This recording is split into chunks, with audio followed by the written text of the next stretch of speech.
Welcome to the Joy of Cruising podcast with your host, award-winning author Paul C. Thornton, a weekly conversation with the amazing cruisers featured in the Joy of Cruising trilogy, comprised of The Joy of Cruising, Cruising Interrupted, and new release, The Joy of Cruising Again. Each book is a compilation of features about cruisers and cruise and travel personalities from around the world. It's the next best thing to cruising, hearing about cruising from the unique and diverse perspectives of Paul's amazing guests.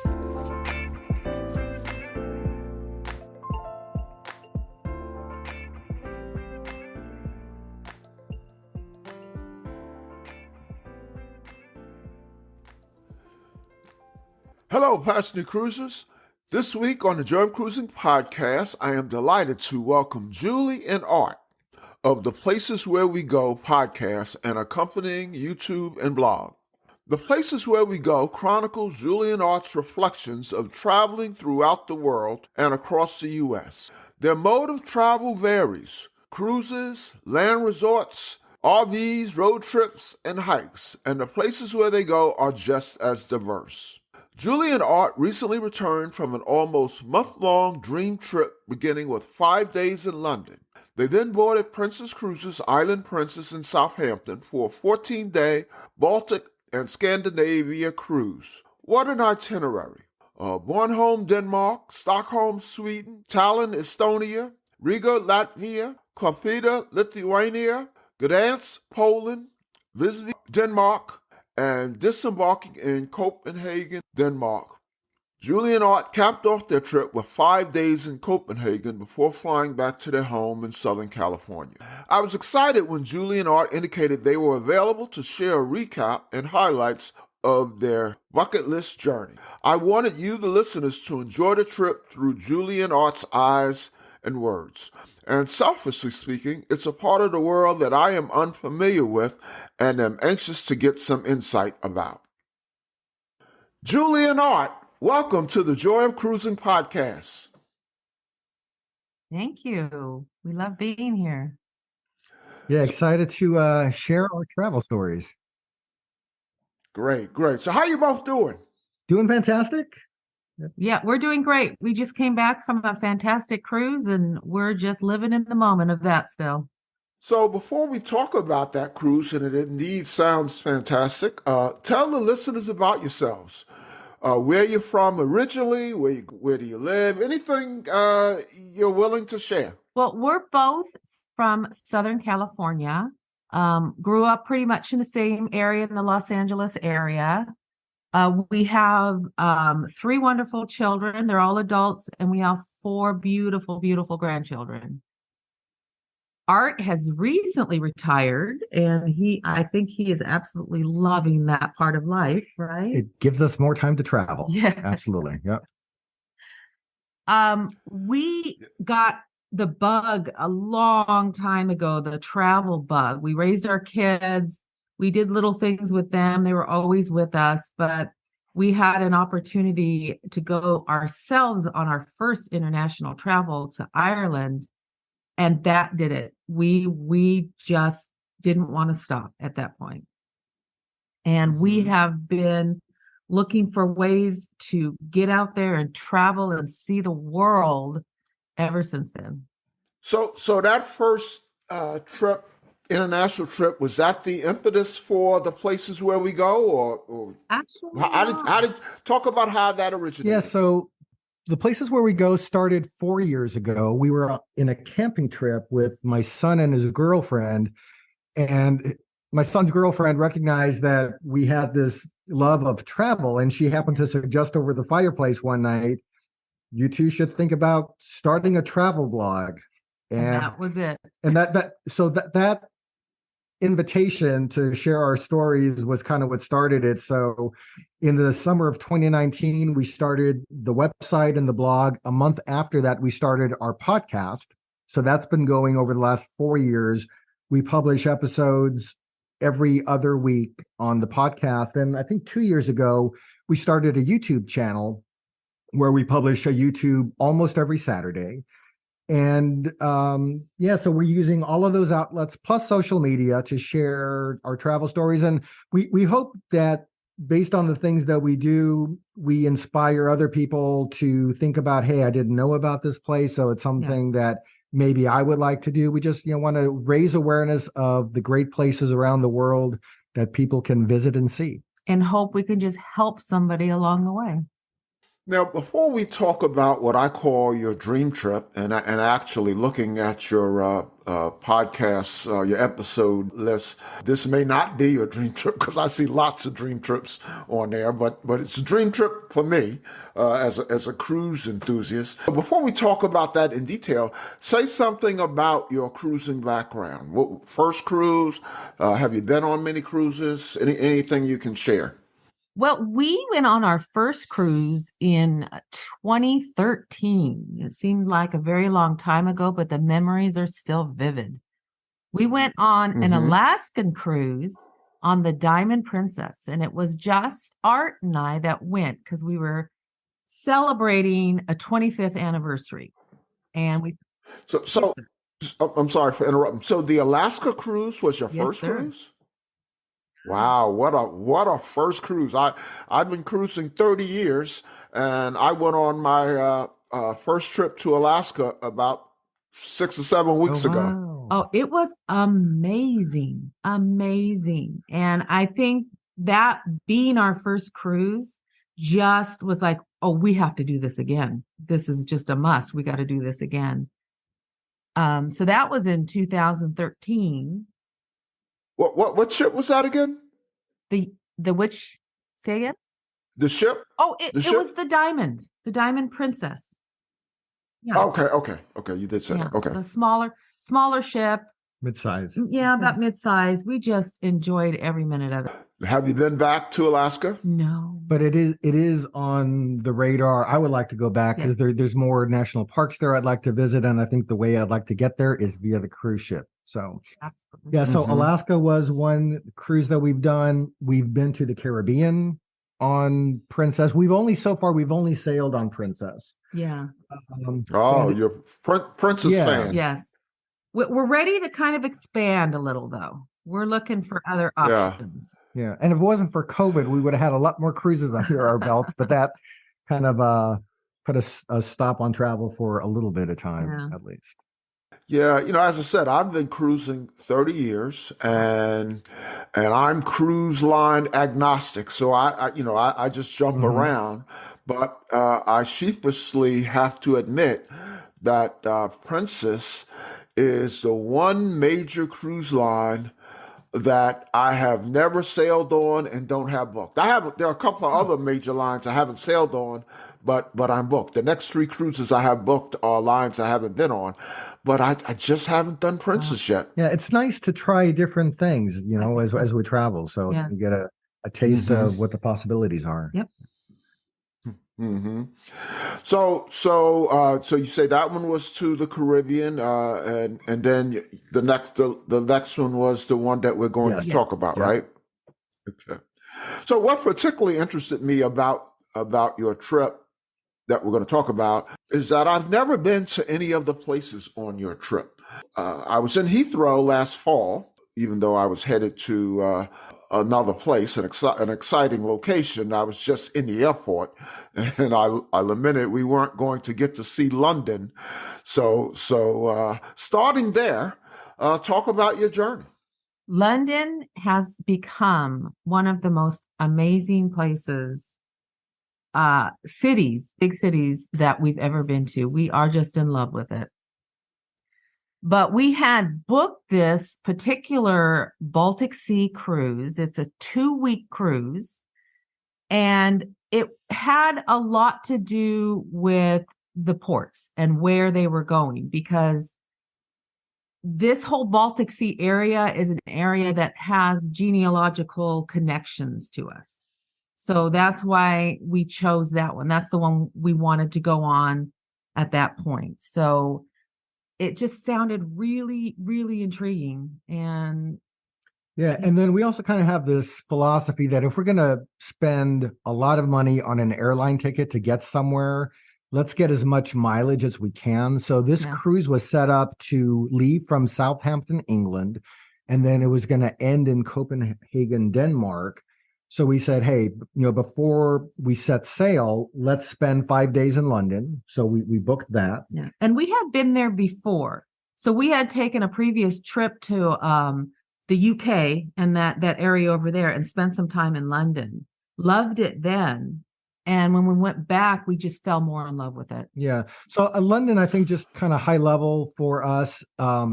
Extremely walkable city. There is so much history to see. So much to do. The museums in the heart of London are mostly free. Yeah. So you can spend, if you like museums, you can spend days wandering the fantastic museums they have there.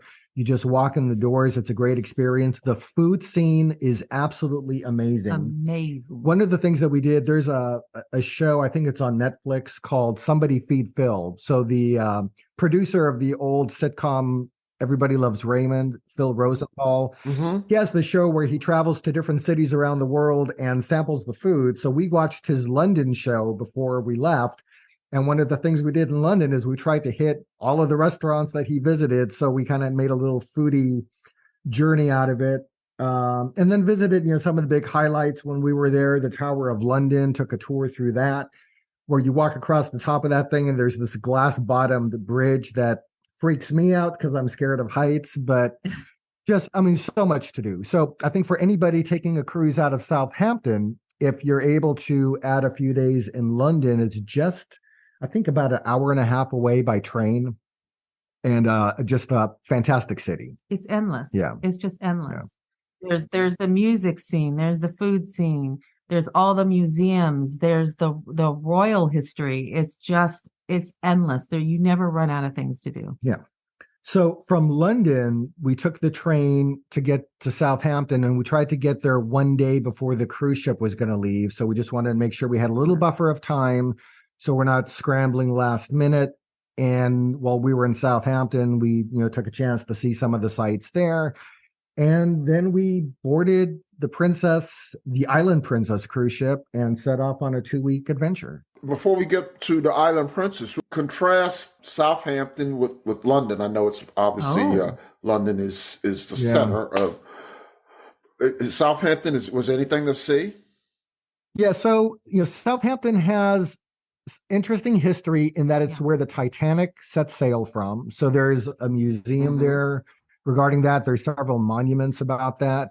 It's an area that the Mayflower ship, when the Pilgrims set sail to the United States, was a stop for them. So there's a lot of that nautical history. Southampton is much smaller than London. So it's a completely different experience. But still, I'd recommend, if somebody's setting sail out of Southampton, give yourself at least a day or so to explore what that city has to offer. There are some old ruins that we wandered around that were kind of neat to see. Yeah. So in regards to the nautical history, there's a ton of stuff there that you can explore while you're there. Okay. Because I've written several cruise books, and I would say between the books and the podcast guests, probably a third are from UK. And so I hear so much about Southampton in my interviews, but no one ever really talks about anything but the port. So it sounds like, as you say, it sounds like you should take a day or two. Yes. So talk about Island Princess. Island Princess was a beautiful ship that has its history. So, because it's an older ship, it's about mid-size, and it was perfect for us because everybody travels different and everybody has their different likes. And the big ships with all the to-dos in it is not really our style of travel. I like the quiet. I'm okay with some of the to-dos and stuff. Well, I know you are. I know you like the to-dos. I like the quiet. I need to learn how to rest because I'm not good at that. So the cruises that are quieter and smaller are perfect for me. But yeah, a good amount of amenities on the ship. We had a fantastic cruise director. Oh, she's great. Yeah. We did go to all of the main shows except for one. There was one evening where Julie wasn't feeling well. Yeah. But they had a great mix of shows. So over a 2-week period, I was wondering if they're going to run out of things to entertain us. And between the musicals, the dance shows, featured singers, magicians, comics, something every night, something different, and all, very, very good quality.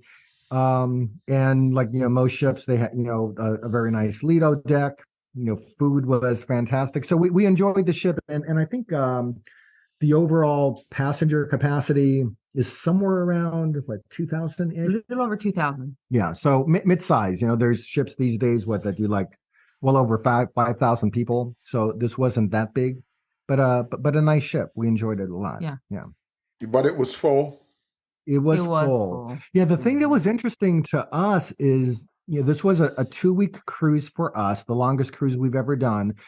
And we were surprised how many people on this ship were on the cruise for multiple legs. So we had dinner with some folks who had been on the ship since it left Florida, and they did the cross Atlantic to Iceland and then around the UK. There was other folks that we bumped into that were staying on the ship after this cruise, and they were going to go up to Norway. So it felt like at least a third of the people on this particular cruise were doing multiple legs. Yeah. So maybe something we'll do in the future. We'll see. Yeah. Who knows? So talk about the sailing. Absolutely. So our first port was on the island of Bornholm in a city called Rana. And it's a very small little city founded centuries ago. Yeah, it's part of Denmark. Yeah. It's part of Denmark. And it was the first time that I had set foot in that area of the world. So it was very, very exciting for me. And we're people that like to just get out and explore. So we would just get off the ship as soon as we possibly can in the early mornings, and we just walk the city. Mm-hmm. And it was gorgeous. It was not busy because most people were still in their homes, and there was not a lot of tourists out.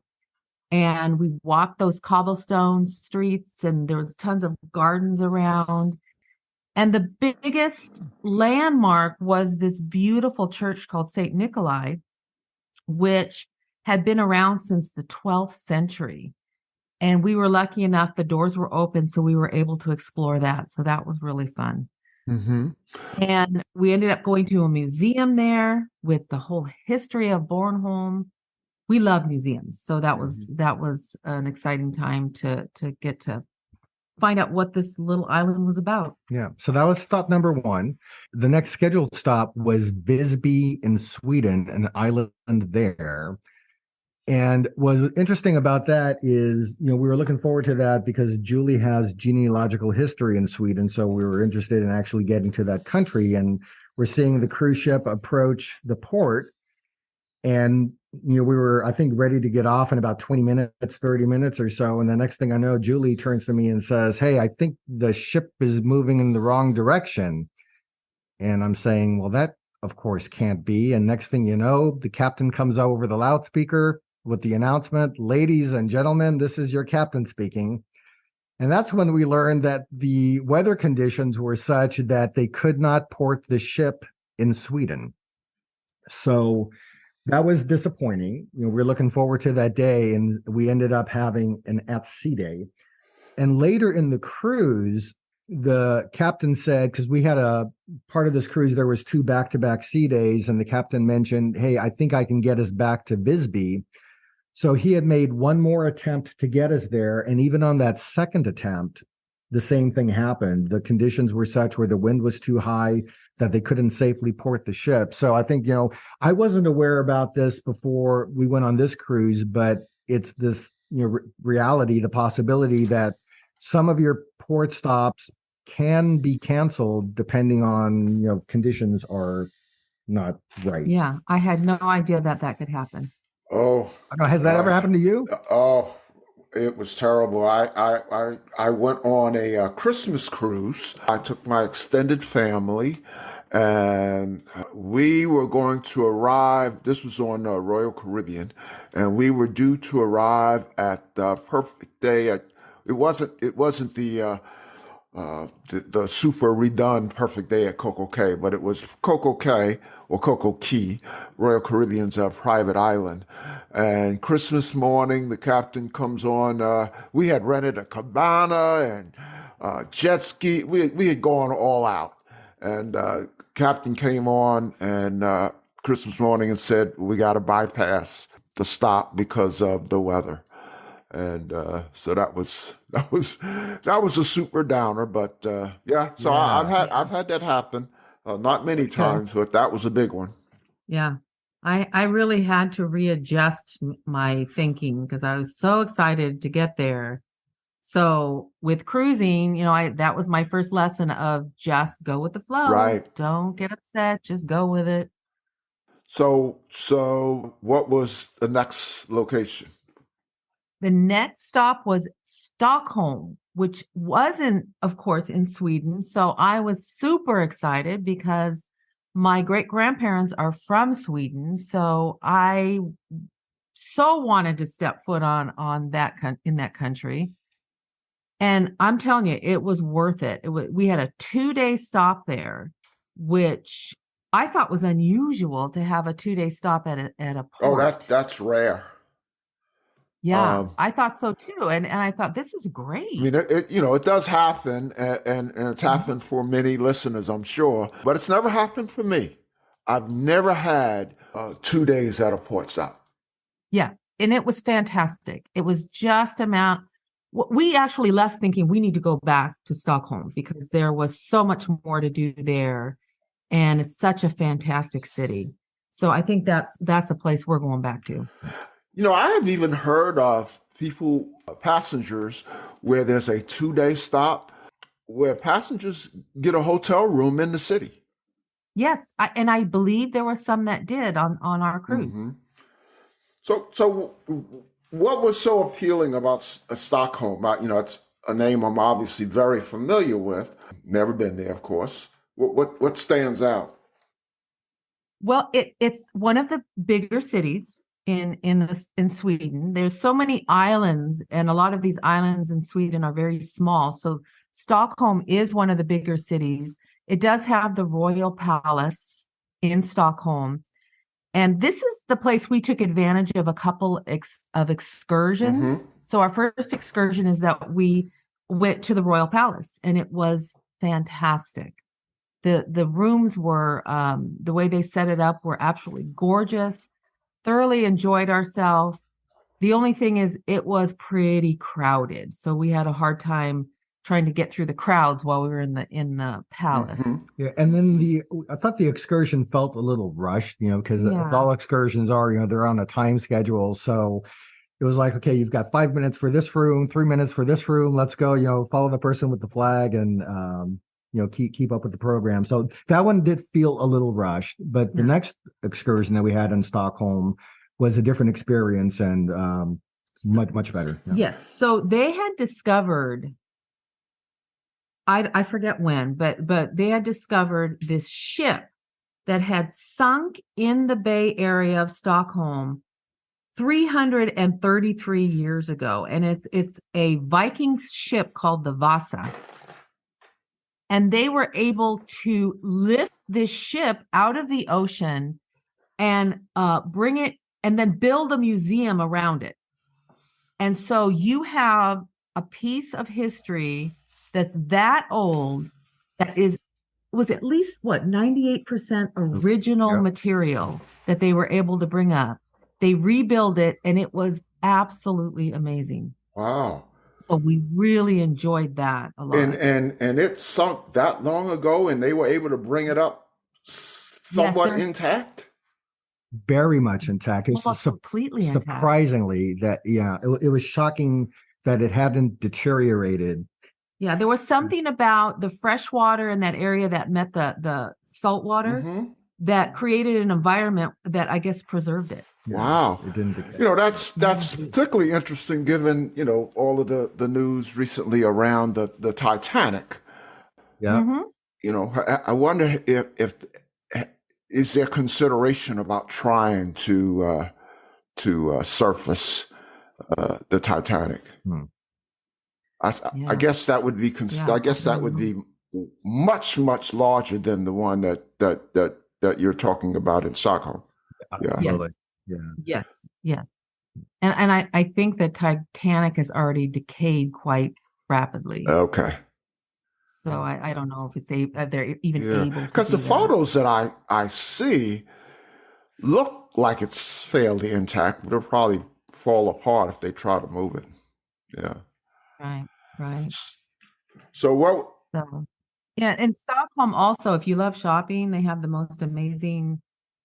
It's called Drottninggatan Street, and it is nothing but miles of shopping, and it's a walking shopping center. So, boy, if you like shopping, that's the place to go. Yeah. So the city overall has over 50 museums, and there's, like Julie mentioned, even though we had 2 days there, we saw a lot, but we could definitely go back, and there's a lot more to see. Yeah. Great stop. Oh, and the old town is fantastic.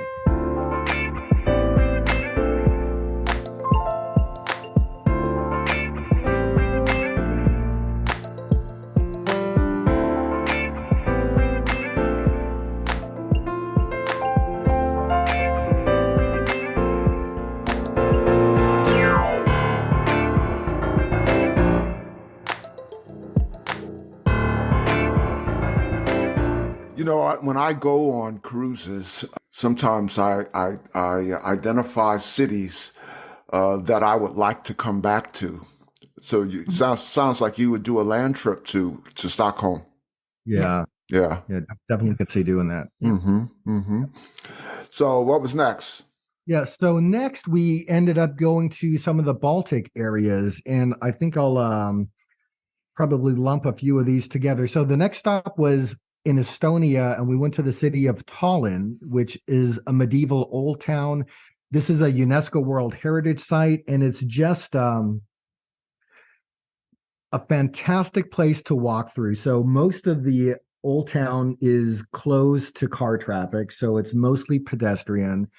Old churches, old buildings, old museums. Again, this was another stop where we didn't book an excursion. We were able to spend 5 to 6 hours, didn't run out of things to see. So that was a fantastic stop.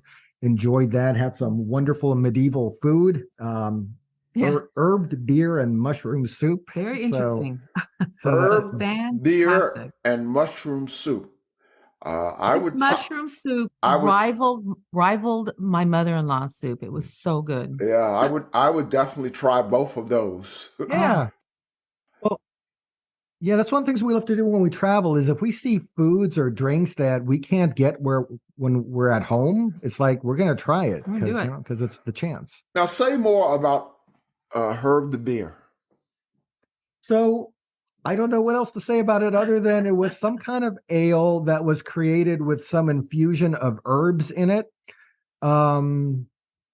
Slightly smoky flavor. You're gonna have to go to Estonia and check it out, I think. There you go. There you go. Yeah. It was really good. Very refreshing. I have a rationale to go to that part of the country. There you go. Yeah, the other thing I'll say about this particular stop is it used to be that on the Baltic cruises, the premier stop that people would look forward to was St. Petersburg, Russia. And given the state of the world today, the cruise ships don't go there, right? So I think, with that not being a stop anymore, Tallinn to me kind of felt like, it probably had certain elements that are Russian-like. They have the Russian churches and cathedrals. So you got it's not the same thing, but you get a little bit of the flavor of that kind of architecture. And it's called Tallinn? Tallinn, Tallinn. Estonia. Yep. Yeah, absolutely fantastic. And then after that stop, then we sailed to the country of Latvia, where we ported at Riga. And that's the largest of all the capital cities in the Baltic area. Another very walkable city, another UNESCO World Heritage Site, another place that we did not book an excursion. And we spent, 6-7 hours just walking the city. I think every day when we looked at your Apple Watch, it told us that we probably logged in, easily over 20,000 steps every single day. So So that made it easy for us when we got back to the ship. We were able to eat as much as we wanted to because we were burning a lot of calories. Yeah. Well, Beautiful central. that's a good excuse. Yeah, there you go. I felt very comfortable eating whatever I wanted. Yeah. So in Latvia, there was a beautiful central park that we strolled around, and we happened to be there on a day that there was some cultural festival happening in the main square. So there was folk dancers doing shows. So we spent a little bit of time watching that and got a chance to kind of soak up a little bit of that Latvian culture. Yeah. Our next port, and this cruise was very port heavy, as you can see. So there was a lot of things happening all the time. So our sea days were really nice because we got a chance to rest. But our next stop was Klaipeda in Lithuania. We had no idea what to expect here. It was a port that just really captured us and intrigued us. It's a very quaint town. It was super comfortable. And it just had this sense of, is another one of those ports where like, we need to come back to Lithuania because there's a lot more here we need to explore. So what captivated you about Klaipeda? I mean, I've obviously heard of Lithuania, but not Klaipeda, if I'm saying it right. Yeah. I think that what captured us the most was the immense comfortable feeling that we had when we were walking through the city. We just felt like it had so much to offer. We had a sense there's so much more to see, and we didn't have enough time to see it. Yeah, and I didn't know anything about Lithuania for the most part before coming here. And so it was one of these places where it felt like the door opened up. We're seeing things and getting glimpses of there's this museum, there's this cultural center, et cetera. And when you only have 5 or 6 hours in a port, you can only take in so much. You can maybe see one thing or two things. And I think it just captured our curiosity that there is so much more to see here. A lot of, history that goes back hundreds of years. Yeah. Hundreds of years. And we did do an excursion at Klaipeda. So that was along the lines, we got on a bus and we went to another little city right next to Klaipeda called Kretinga. And we went to a little museum that talked about a little bit about Lithuanian culture. So that was great. And I think that also gave us a taste of what was there and why we wanted to go back, because there is so much history there. And then we went to a Franciscan monastery that it was a 17th century monastery that the monastery itself was 400 years old, something along those lines. And there was a nun that gave the tour while we were there, and she was amazing. She was fantastic. And we had such a great time. And I mean, I've never seen a nun. We went behind this 400-year-old main altar, and she's telling the group, hey, whoever wants to climb up the altar, hey, go ahead, go climb. And it was how high? It was like, I couldn't believe it. Yeah, 50 feet, 100 feet. Yeah. So, I mean, we just had such a great time. Yeah. And I think that's part of the draw of going back, because it was just so fun. What's the main city in Lithuania? See, I don't think I know that. Yeah. So what is it? I mean, Klaipeda is the main port city. But I don't even know what the capital is. And then you went to Gdansk? Then, Poland. Yeah. So let's talk about Gdansk. So this place is part of what's called the Tri-City area. So there's Gdansk, Gdynia, and a town called Sopot that are kind of right next to each other on the coast. The big city there, that's the big draw, is Gdansk, but the ships port in Gdynia these days.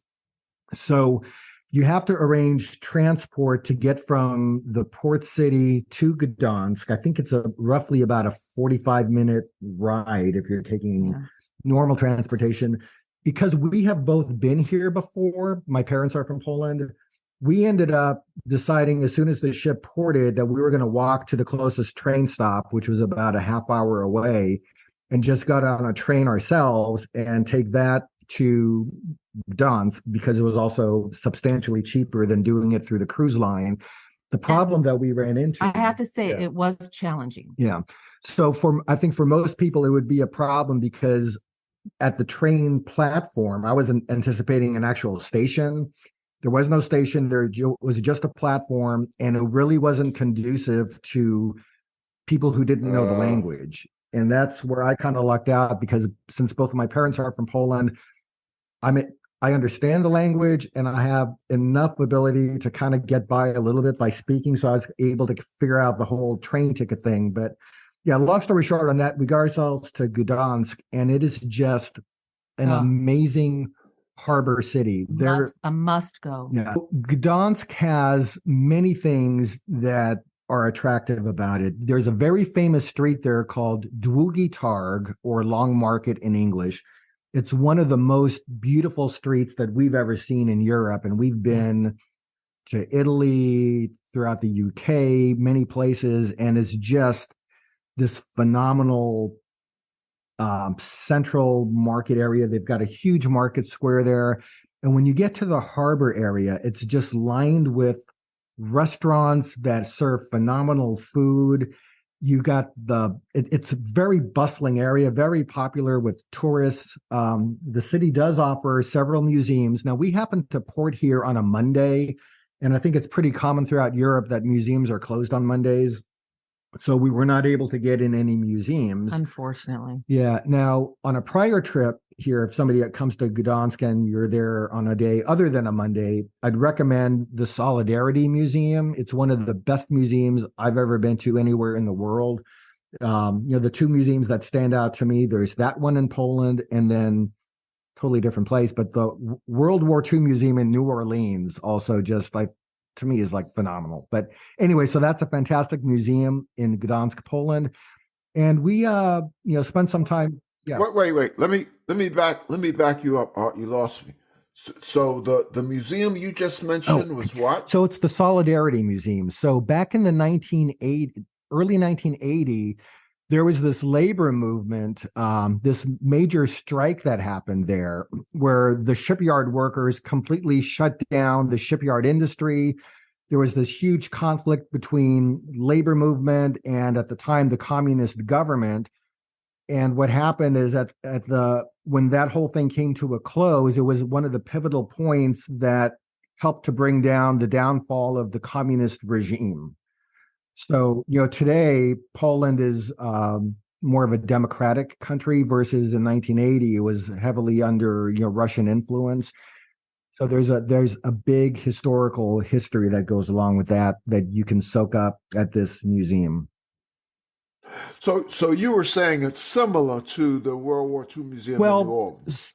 Similar to me in terms of quality of presentation. So lots of multimedia. You spend hours at either museum. It just, both of those museums for me, of any places that I visited in the world, strike me as some of the best museums I've ever experienced. Okay. I was confused a little bit. I've been to that museum in New Orleans, but I thought you were saying that was the name of the museum in Poland, and I was trying to figure out what was the connection, what's the history. But yeah, that's where I got lost. Okay. Now you mentioned that your parents are from Poland. Did you visit the region where they're from? Or is it pretty far? Yeah, so not on this trip. I've been there before several times. But so here's the other problem is where my parents are from. They were both born before World War II, and after World War II closed up and settled and everything, the borders of the country were changed. So though both of them were born in Poland, the particular cities where their families were from are no longer part of Poland today because the borders of the country got shifted toward the west. So where my dad was from is today part of Ukraine. I would love to visit there, but this is not the time in history to go there. And then where my No, I don't think so. and then where my mom was from, I believe, is present day Belarus. Yeah. So Mhm. we'll get there someday. But yeah. we've been back to visit his family because he still has family in Szczecin in Poland. Yeah. So we've been there. Yeah. And then our last stop is Copenhagen, Denmark. Yes. So that was the last port where we actually departed from the ship. And we stayed in Copenhagen for 5 days after that. So talk about that. Copenhagen. I've heard a lot about Copenhagen. You know, one of those places. I don't know when I'll ever get there, but what's it like? Another fantastic city. It is a larger city. It is very geared towards tourism. It has a great marketplace. So when we got off at the port, we did have to take a taxi ride into the city area. It's there's no way you can walk it. So we took the taxi, and that worked really great for us. Once we got into the city area, every day we just went out and we walked the whole. There's a great what is it? Marketplace, or what do you call it? That it would be a marketplace. We walk that every day. We walk to one of the most noted places called Tivoli Gardens. So we went into Tivoli Gardens, which was pretty much an amusement park.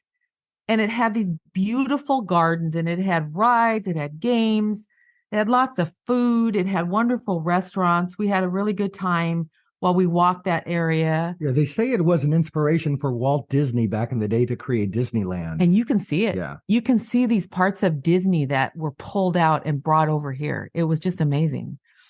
So you spent close to 5 days in Copenhagen. Yeah. What would you say was the highlight, or was it the amusement park, the gardens? I actually thought it was the Rosenborg Castle, which was another walkable area. So we walked over there, and it had a spectacular room by room tour where you were seeing the castle as it was centuries ago. And I thoroughly enjoyed that. It also had the royal crowns, Crown jewels, all the crown jewels from the royals past. Fantastic! It was so fun to see all that. I love history, so for me, that really gets me going. Yeah. One comment I'll also add in about Copenhagen that caught me off guard a little bit is, and I think out of any place we've ever traveled to so far in our lives, I was really surprised by how expensive the food was there. It was very expensive. It was substantially more pricey than even London, and people say London is expensive. So just a heads up for people going to Copenhagen is they use a different currency there. So it'd be helpful to have an understanding of how that translates to, like in our case, United States currency. So how much that bowl of soup is actually costing you, because the food money there adds up quickly. So just be prepared. What's some of the main dishes in Denmark? Oh, the s'moresbrød. The s'moresbrød is well known in Denmark, and what it is an open face sandwich. And there are immense varieties of what they put on these open face sandwiches, whether it's vegetables. They usually put a spread on. It's on this incredibly wonderful rye bread. And almost pumpernickel-like. Yeah. And they put a spread on, and then they start loading it with stuff, whether it's vegetables. They use a lot of seafood. Gosh, that's mainly what we had. I had a curried shrimp s'moresbrød, and it was absolutely amazing. Yeah. I enjoyed every minute of that. The other thing that's popular in town, they love hot dogs. Yes. Hot dog stands everywhere. Yep. So that's like the popular fast food that people just pick up when they're walking around. Little carts all over the marketplace area. And it's just people are constantly going up there and getting hot dogs. So I'm going to put you on the spot. It sounded like it was just an absolute wonderful trip. What was the ultimate highlight of your trip? The ultimate highlight for me was Stockholm and the ability to finally go to a place that pretty sure my great grandparents walked on. And that was exciting for me. So that was the most ultimate thing for me. Plus the fact when we went to go to the Vasa, there was people that died on that ship, and they actually brought up the bones of the people that died there, and then they recreated their face by using computer modeling. You know, they did a clay model and then they use computer modeling. I looked at these faces that they recreated, and I saw my family, and it blew me away. Yeah, it just Wow. Now in the photos that you sent me of your trip, did you include any of that ship?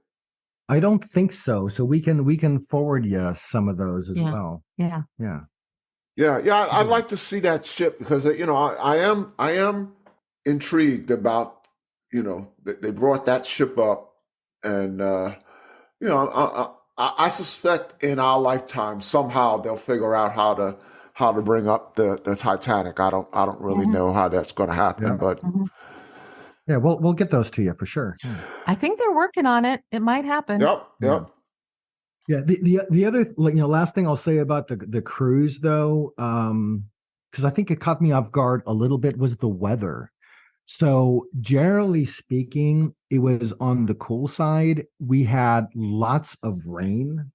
We had many, many rain days. Yeah. So just one of those things that, even though it was a summer cruise, it was at the end of June, early July. Probably would have been a mistake to assume, typical like United States summer weather, because it was anything but that. Mm-hmm. Yeah. So you just have to pack differently for that region. So on the Island Princess, were there a lot of good inside spaces? Yes. There was on the Lido deck, there was a covered pool. Oh, great. So you could actually go and sit in there and just enjoy the whole atmosphere there. Yeah. At places where we go, what are you currently working on? Anything special? Yeah, so one of the newest things is we've recently launched a weekly newsletter. So I go through a ton of travel news throughout the week, and we are curating some of the highlights that we come across, stories in travel that we think are going to resonate with people, ideas about places to visit, new museums, new attractions. And so we publish that once a week. We have a subscription link on the website. So that's the newest thing that we have at the places where we go. Well, I'll be sure to sign up for that. How can our listeners follow the places where we go on social media and the internet? Yeah. So on social media, we're on most of the common places, other than we are not on TikTok, but we're on Twitter. Our handle on Twitter, or X, I guess, as they now call it, because they truncate it, it's the places where one. Other than that, on Instagram and Facebook, we are the places where we go. We're on YouTube as the places where we go. And then our podcast, also the places where we go. So there's a variety of opportunities where people can read us, watch us, or listen to us. Mm-hmm. At the podcast, what are a couple of your most popular episodes? Oh, that would be the national parks, especially Glacier National Park. Okay. Yeah. So So I've listened to a few. I haven't listened to that one, but I want to listen to that one because I was just at Glacier National Park a few weeks ago on that Alaska trip. Oh yes. Yeah. And so the national parks seem to be very, very popular with the podcast listeners, as we found. Yeah. And then we have a lot of hits on Rome, Italy. Okay. That's a very popular one. Yeah, I got a chance to stay in Rome in the fall. Last fall, we went to Italy for our 30th anniversary, and then we congratulations. Thank you. We spent a week in a rural part of Italy, and then we went to Rome, spent a couple of days there, and then we got on a Mediterranean cruise.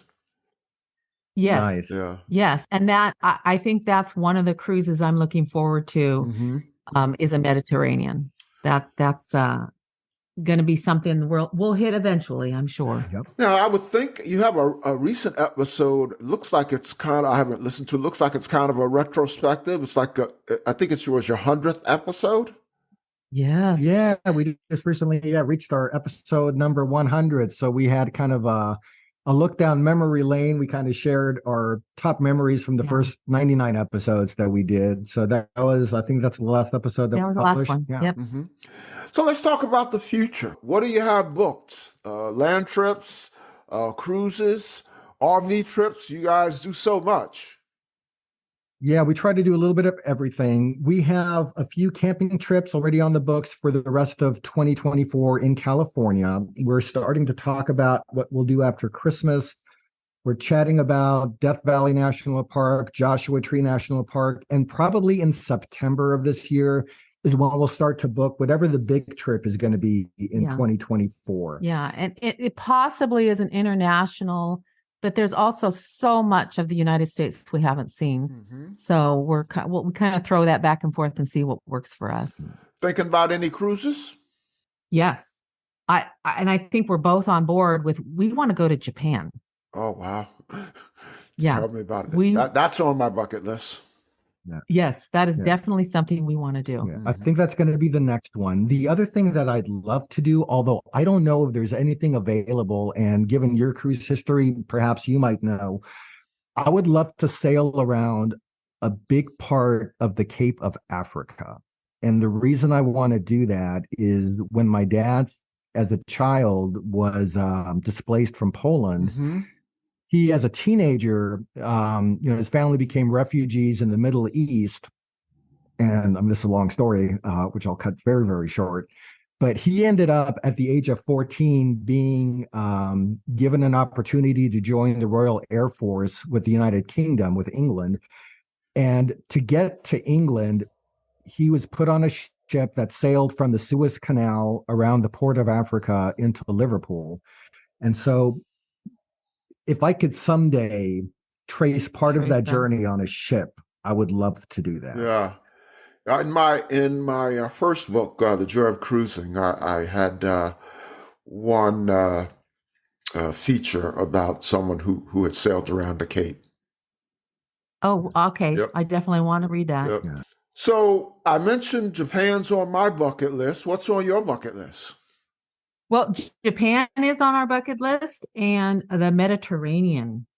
I would love to do a Mediterranean cruise. We've going out of Rome, I think that's a very popular port that you go out of when you do a Mediterranean. That's something that is on my bucket list. Anyway. One more thing for me is I would love to see the Northern Lights. Oh, so maybe a cruise up to like Norway or one of those places where we could see that someday. Yeah. Yep. No, another one on my bucket list.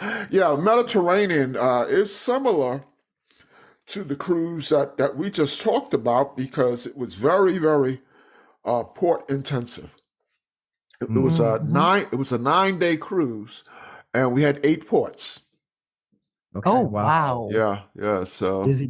Yeah. So we stopped in Italy, France, and Spain.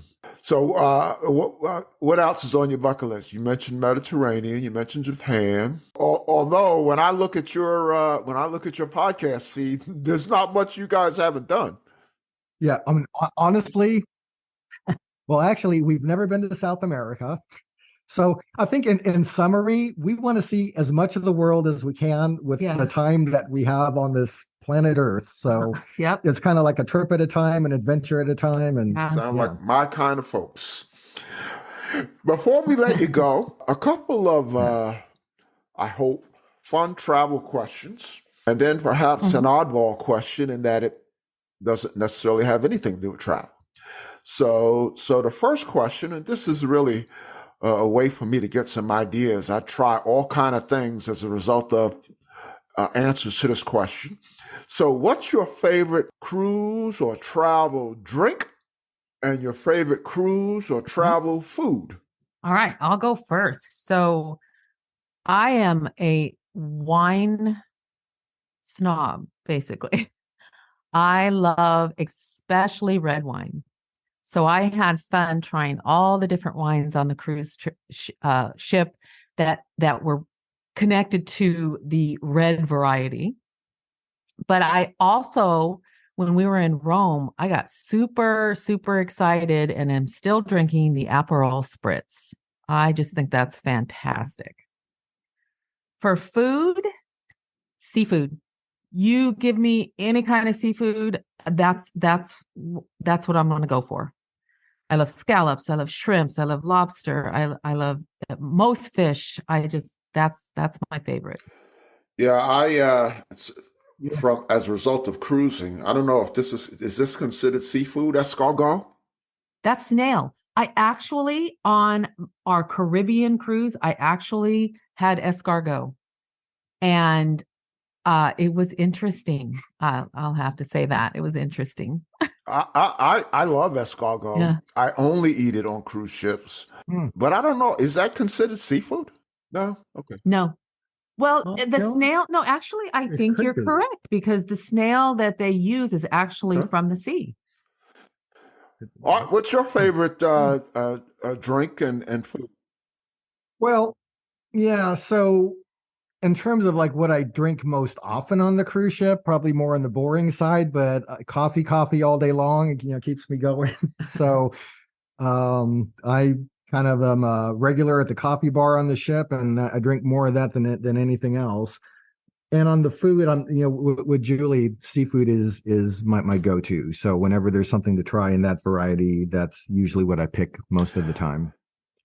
Well, and I also, with food, we are very big on trying, wherever we're at, what country we're in, trying their cultural food. We just, it is so fun for us to do that. What's the most adventurous cultural delicacy you've tried? For me, and this was, I can't tell you how long ago this was, but I have a family history where my grandmother's Mexican, and part of Mexico, they eat the brains of a calf, and I actually tried that once. So that was the most interesting to me. Well, I was going to say to you before I got your answer.